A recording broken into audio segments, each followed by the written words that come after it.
పేరు ఉదయ్ చంద్రరావు. ఏటుకూరు. అందుతున్నాను. నెక్స్ట్ ఇంకే ప్రభుత్వం వస్తే ఇంకా మంచి జరుగుతుంది అనుకుంటున్నారు ప్రజలకి? నేను చూస్తున్నాను. ఇంకా ఇప్పుడు మళ్ళీ జగన్ అది కొద్దిగా పాలన మారాలమ్మా, కొద్దిగా తేడా ఉంది కొద్దిగా సిస్టమ్ మారాలా, అది అంతే. చేస్తున్నాడు, బాగానే చేస్తున్నాడు కాదు, సిస్టమ్ మారాలా కొద్దిగా. పేరు చెప్పండి. నా పేరు శ్రీదేవి. మీరు ఎప్పటి నుంచి నడుపుతున్నారండి షాపు? ఇప్పుడు 3 ఏళ్ళు అయింది. 3 ఏళ్ళ నుంచి ఇక్కడేనా? ఇప్పుడు సంవత్సరానికి 10,000 చొప్పున చిరు వ్యాపారులకు జగన్ ఎత్తనాడు. అందుతుంది. ఇంకేం పథకాలు వస్తాయి మీ కుటుంబంలో? మేము అదే తీసుకున్నామండి. పథకాలంటే పెట్టాడు, ఆయన మాత్రం ఎందుకు పెట్టలేదులే కానీ ఆయన ఇచ్చిన ప్రతి పథకం మనకు అందుతుంది. అదేమన్నమాట అందుతుంది. ఆయన పెట్టి సాధ్యంగా అందరికి అందుతున్నాయి. అది నెక్స్ట్ ఇంకొంచెం ఏ ప్రభుత్వం వస్తే బాగుంటుంది? నెక్స్ట్ అంటే అది జనంలో మార్పాలు మనకు తెలియదుగా.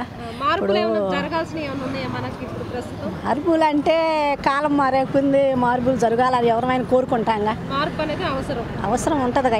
ఇంకా డెవలప్మెంట్ అని ఏదో ఉంటాయి ఇక కొన్ని ఉద్యోగాలని అయ్యని అని.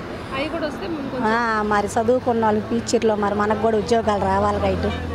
అదనేది మరి మార్పు వస్తేనే కదా ఏదైనా మనకి డెవలప్మెంట్ ఇంకా అవ్వాలంటే అయ్యేది.